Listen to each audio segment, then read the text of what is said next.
Olá, seja novamente muito bem-vindo à Open Water Academy, a plataforma de gestão do conhecimento ambiental. Meu nome é Thiago Fonsberg e neste vídeo vamos dar continuidade à série que estamos fazendo sobre o tema saneamento básico. Quem não assistiu aos demais vídeos, eu recomendo que assista, porque estão muito interessantes e bem informativos. Neles, é possível ter uma noção bem clara e geral sobre os 4 componentes do saneamento básico. No vídeo de hoje, vamos conhecer um pouco mais sobre as unidades de um sistema de abastecimento de água. Como falamos já nos vídeos anteriores da série, um sistema de abastecimento de água pode ser entendido, bem em linhas gerais, como um conjunto de unidades que tem como objetivo captar a água do meio ambiente, tratar essa água em conformidade com os padrões de potabilidade e distribuir essa água tratada à população. Apresentando um conceito um pouco mais técnico sobre o tema, o decreto de número 7217 de 2010 diz o seguinte: consideram-se serviços públicos de abastecimento de água a sua distribuição mediante ligação predial, incluindo eventuais instrumentos de medição, bem como, quando vinculadas a esta finalidade, as seguintes atividades: reservação de água bruta, captação, adução de água bruta, tratamento de água, adução de água tratada e reservação. Este é o conceito técnico de um sistema convencional de abastecimento de água. Antes de falarmos um pouco sobre todas as unidades desse sistema convencional, é importante destacar que a Portaria do Ministério da Saúde, de número 2914 de 2011, apresenta outros 2 conceitos de sistemas considerados alternativos. Segundo essa portaria, a solução alternativa coletiva é aquela onde a água potável é captada e distribuída à população sem a utilização de uma rede de distribuição típica de um sistema convencional. Já a solução alternativa individual é a modalidade de abastecimento de água que atende aos domicílios residenciais com apenas uma única família. Agora, vamos comentar sobre todas as unidades de um sistema de abastecimento de água convencional e coletivo. A concepção de um sistema de abastecimento de água dessa modalidade coletiva começa com a escolha do manancial a ser utilizado. Basicamente, existem 2 tipos de mananciais: o manancial subterrâneo e o manancial superficial. O subterrâneo é aquele onde a água está acumulada no subsolo. Ele pode ser classificado em lençol freático, ou seja, quando a água está livre no subsolo, ou confinado, quando a água está confinada pelas camadas impermeáveis do subsolo. Já o outro tipo de manancial, o superficial, é aquele onde a água encontra-se visível na superfície. Ele pode ser classificado como de acumulação, como os lagos e represas, ou sem acumulação, como por exemplo os córregos, ribeirões e rios.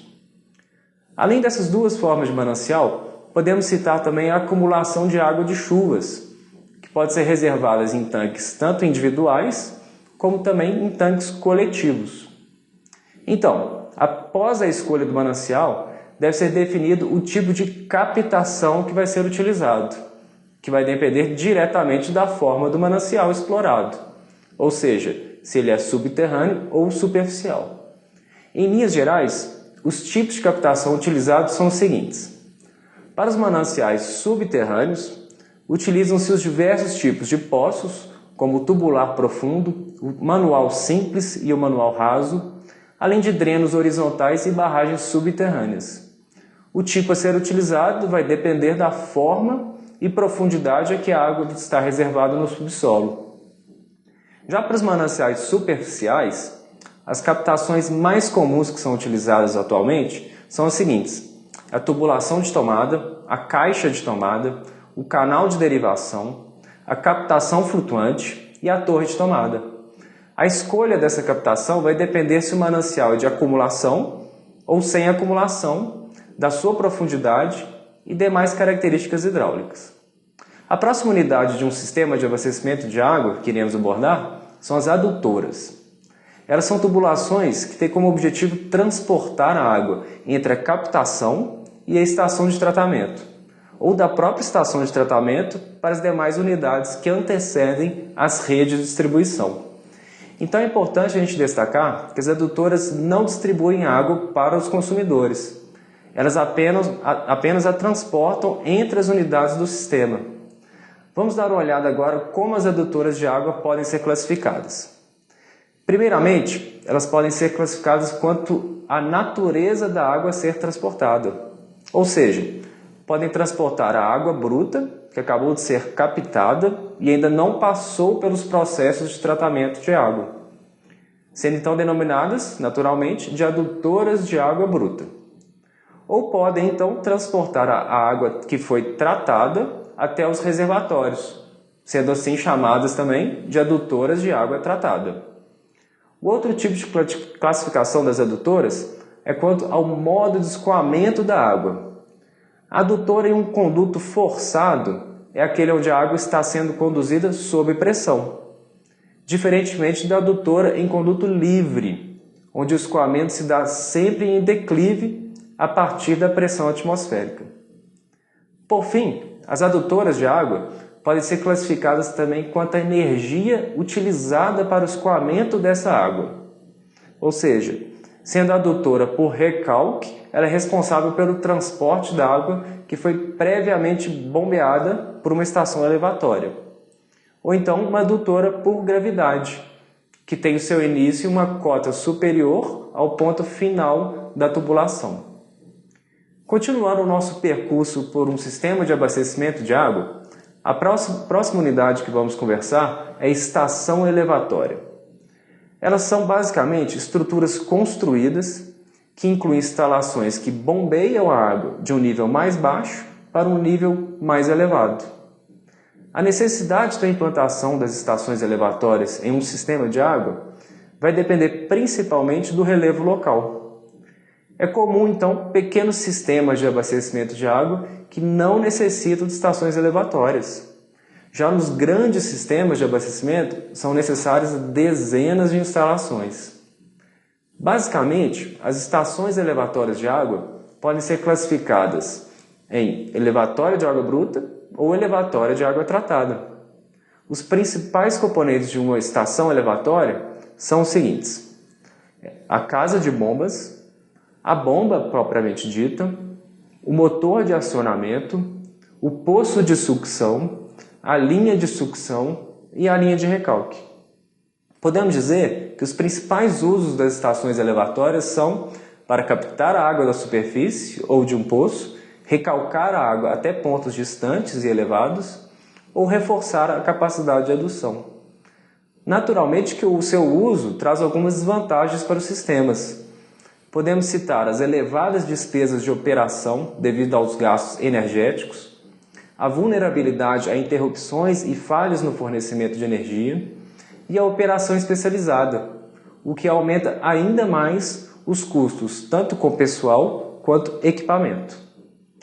Finalmente, a água bruta que foi captada no manancial subterrâneo ou superficial, transportada pela adutora de água bruta e bombeada pelas estações elevatórias, é conduzida até a estação de tratamento de água.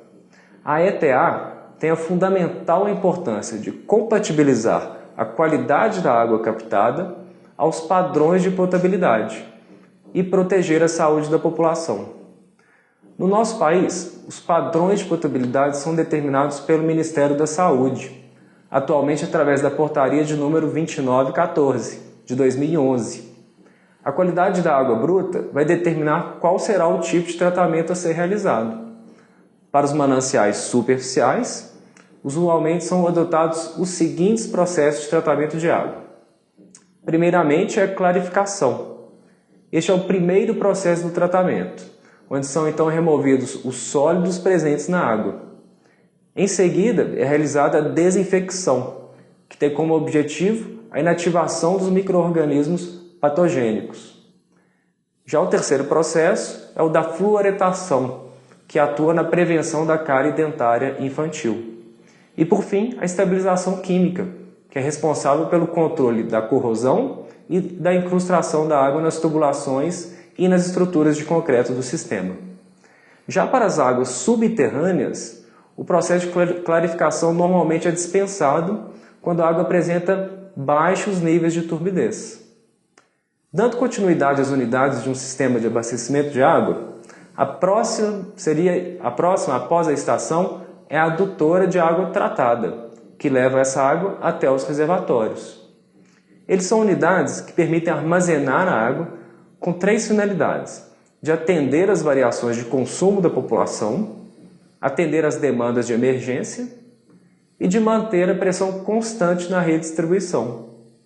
Os reservatórios podem ser classificados quanto à sua localização, sendo que o reservatório pode ser de montante, situado antes da rede de distribuição e é alimentado diretamente pela adutora de água tratada.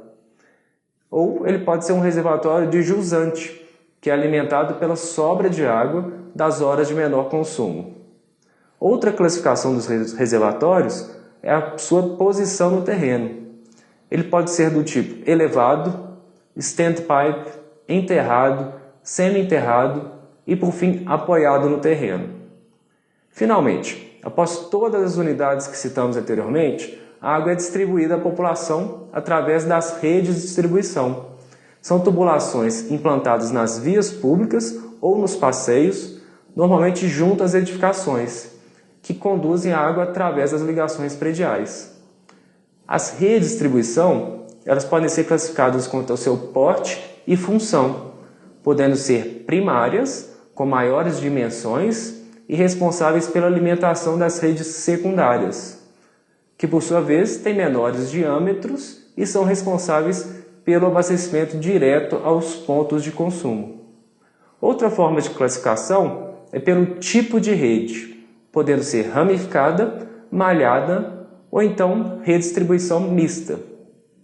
Concluindo, conseguimos percorrer as principais unidades de um sistema de abastecimento de água convencional e completo, começando pela escolha do manancial, o tipo de captação a ser utilizado, a adutora de água bruta, as estações elevatórias ao longo do sistema, a estação de tratamento de água, a adutora que transporta a água tratada até os reservatórios e deles até as redes de distribuição que finalmente abastecem a população.